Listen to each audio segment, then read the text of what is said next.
ATP is called the energy currency of the cell. Why? तो ध्यान से देखिए, ये जो ATP है ना, इट्स मॉलिक्यूल एडेनोसिन ट्राइफॉस्फेट। तो यहाँ पे आपको दिख रहा है 3 फॉस्फेट ग्रुप्स हैं। तो अब क्या होता है कि ये जो तीनों फॉस्फेट ग्रुप्स हैं, these are high energy bonds. दिख रहा है high energy phosphate bond.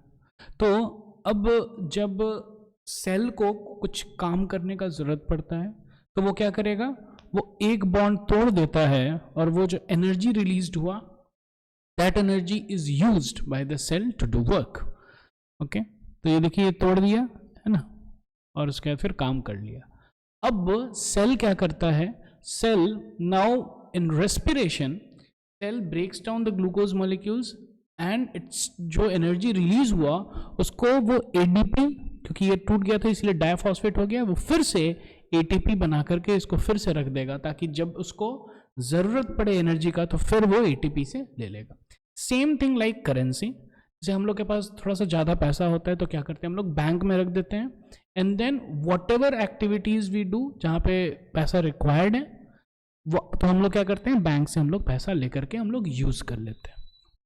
Okay, तो यहाँ पे भी देख सकते हैं रेस्पिरेशन में क्या हो रहा है, रेस्पिरेशन में है ना एनर्जी रिलीज होता है, तो हम लोगों ने क्या किया, एडीपी से इसको एटीपी बना दिया। ठीक है, और उसके बाद फिर जो भी चीज़ों में यूज है ना, सेल जो भी काम करेगा तो उसमें वो रीयूज करेगा, और इसीलिए एटीपी टूट करके फिर से एडीपी बन जाता है। Let us see NCERT also tells the same thing. ATP is the energy currency for most cellular processes. Energy released during the process of respiration is used to make ATP molecule from ADP। और ATP बन गया, अब वो ATP जो है, this ATP will drive all the reactions। ठीक है ना, so endothermic process in the cell then use this ATP to drive the reactions and the activities which are happening in the cell। So that's why this is known as energy currency। एक example भी दे सकते हैं, ठीक है, so like how a battery can provide energy for many different kind of uses. तो battery से बहुत चीज़ें कर सकते हैं और बैटरी को फिर हम लोग रिचार्ज करके रिचार्ज कर देते हैं। Same thing here also. Thank you.